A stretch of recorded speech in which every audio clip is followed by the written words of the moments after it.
Assalamualaikum warahmatullahi wabarakatuh. Perkenalkan, saya Rana Azahra dengan NIM 2000103 dari kelas Arsitektur 2020A.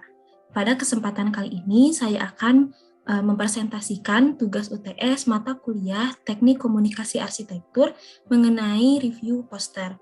Poster yang saya review ini berjudul Blooming Tulau Skyscraper, karya dari Jiang Donglin, Yeo Kai-yun, Tian Xiaohong, Dai Mingqi, Ma Xinye, dan juga Zhu Yilong.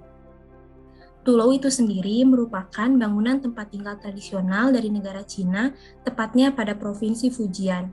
Arsitektur yang dimiliki oleh bangunan ini sangat berkaitan erat dengan kegiatan pertanian pada masyarakat setempatnya dan juga kegiatan spiritual, yaitu dengan memuja para leluhur sesuai dengan kepercayaan yang mereka anut.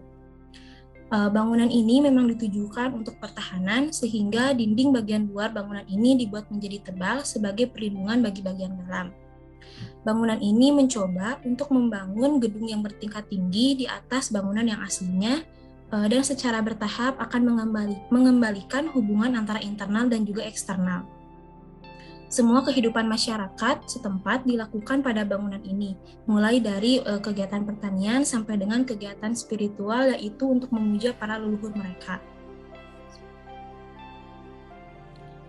Poster Blooming Tulau Skyscraper ini terdiri dari 2 halaman poster. Pada halaman pertama poster disajikan mulai dari pendahuluan, ide dan konsep, latar belakang, sampai dengan tujuan dari Blooming Tulau Skyscraper ini sendiri. Pada bagian pendahuluan dijelaskan apa itu Tulau. Tulau merupakan sebuah bangunan tempat tinggal dari negara Cina yang memiliki tujuan untuk pertahanan, sehingga dinding pada bagian luar bangunan ini dibuat menjadi tebal yang difungsikan sebagai batas ruang antara bagian luar dan juga bagian dalam, dan sebagai perlindungan untuk bagian dalamnya.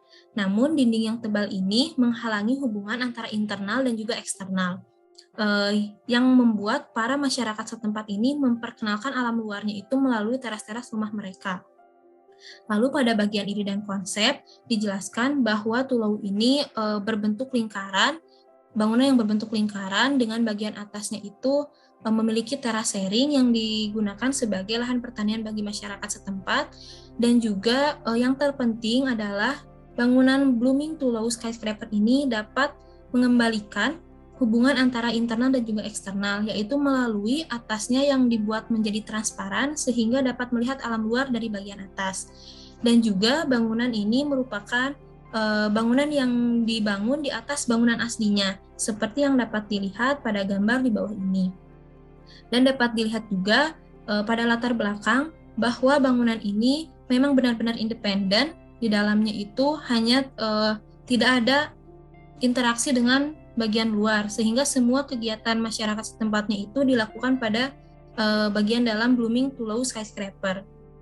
Di sini juga dijelaskan bagian atasnya itu dibuat terbuka, kemudian di bagian tengahnya sudah mulai dapat mengembalikan hubungan antara internal dan eksternal melalui atasnya yang terbuka, dan pada bagian bawah ini dibuat menjadi paling tebal untuk sebagai perlindungan bagian dalam. Untuk penulisan pada poster pertama ini dimulai dari alur yang disajikan dengan cukup baik, dari mulai pendahuluan, ide konsep, kemudian latar belakang dan juga tujuan.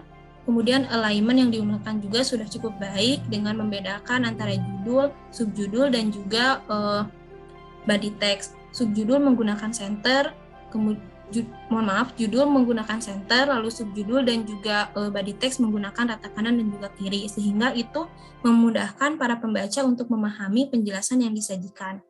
Layouting yang digunakan pada poster pertama ini membagi 2 halaman poster. Untuk sisi sebelah kanan menjadi gambar yang cukup besar, kemudian sisi sebelah kirinya merupakan penjelasan dari Blooming Tulau Skyscraper itu sendiri, sehingga menjadi lebih menarik dan juga menjadi memudahkan para pembaca untuk membaca penjelasan yang disajikan pada poster ini.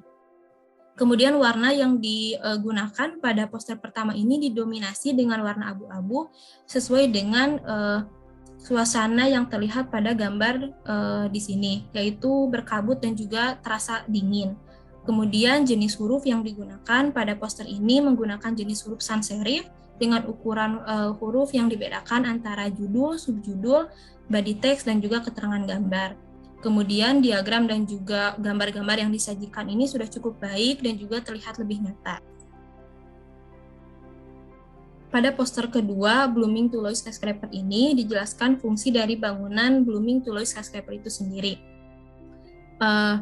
Pada kehidupan orang Tiongkok, bahwa kegiatan bertani dan juga pemujaan terhadap leluhur itu merupakan dua hal yang tidak dapat dipisahkan dan memiliki kaitan yang sangat erat. Sehingga pada bagian atas ini dibuat menjadi terasering atau sebagai lahan pertanian, dan ada juga upacara penghormatan atau pengorbanan tradisional Tiongkok untuk menghormati dan berdoa untuk para leluhur pada saat kegiatan panen. Itu merupakan kegiatan yang sangat penting bagi mereka. Kemudian di atas bangunan ini ada juga aula leluhur yang dibuat secara terbuka menghadap ke area pertanian. Itu membuat ikatan antara kegiatan bertani dan juga spiritual itu semakin erat. Kemudian untuk agenda kehidupan masyarakat Tiongkok, upacara pengorbanan dan juga kegiatan bertani itu semuanya dilakukan di dalam gedung yang sama, yaitu di Blooming Toulouse Skyscraper itu sendiri. Pada bagian poster ini juga dijelaskan dan diperlihatkan bahwa bagian atasnya ini dapat dilihat bahwa ini merupakan bagian terasering yang dijadikan sebagai lahan pertanian. Kemudian ini merupakan teras-teras yang digunakan sebagai lahan pertanian juga. Kemudian tempat tinggal masyarakat setempat dan juga area untuk berinteraksi antar warga setempat. Pada poster ini juga disajikan suasana interior yang dapat kita lihat. Bagian teras-terasnya ini difungsikan sebagai lahan bertani juga. Seperti yang dapat dilihat, orang-orang melakukan kegiatan bertani, kemudian juga kegiatan spiritual mereka. Dan juga bagian atas yang dibuat terbuka ini menjadikannya cahaya matahari itu masuk ke dalam dan juga memberi kesan hangat dan juga pemandangan yang indah dari dalam. Untuk penulisan pada poster kedua ini hampir sama dengan penulisan poster pertama. Pada alur disajikan dengan cukup jelas dan juga terstruktur, mulai dari suasana gambar interior sampai dengan fungsi-fungsi yang ada pada bangunan Blooming Toulouse Skyscraper itu sendiri. Kemudian alignment-nya juga sudah cukup baik dengan membedakan judul, subjudul, keterangan gambar, dan juga body text.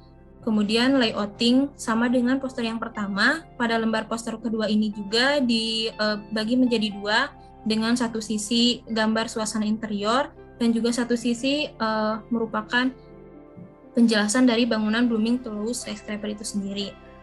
Pada poster kedua ini warna yang digunakan cenderung ke arah coklat dan juga hijau sesuai dengan interior yang dapat kita lihat di sini. Yang bertemakan memang pertanian dan memberikan kesan hangat untuk masyarakat setempat. Kemudian jenis huruf yang digunakan sama dengan poster pertama, yaitu menggunakan sans serif dengan ukuran yang dibedakan antara judul, subjudul, dan juga body text. Kemudian gambar dan diagram yang disajikan sudah cukup baik juga dengan gambar interior yang dapat dilihat bahwa ini sudah terkesan lebih nyata. Dan juga kita dapat merasakan suasana di dalam Blooming Toulouse Skyscraper itu sendiri. Dapat disimpulkan bahwa Blooming Toulouse Skyscraper ini merupakan bangunan yang dibangun atau diperbaharui dari Toulouse yang sebelumnya. Toulouse yang sebelumnya itu tidak setinggi Blooming Toulouse Skyscraper ini. Kemudian Blooming Toulouse Skyscraper ini mencoba untuk mengembalikan hubungan antara eksternal dan juga internal.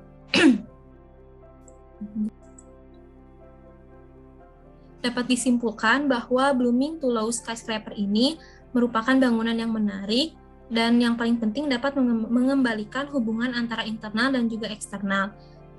Masyarakat setempat dapat melihat pemandangan alam luar melalui atas yang dibuat dengan transparan. Kemudian penyajian dari poster ini juga sudah cukup baik dengan penjelasan yang mudah dipahami dan disusun secara menarik, dan juga gambar-gambar yang disajikan terlihat nyata dan juga realistis. Sekian yang dapat saya sampaikan. Mohon maaf apabila masih banyak kekurangan dan juga kesalahan.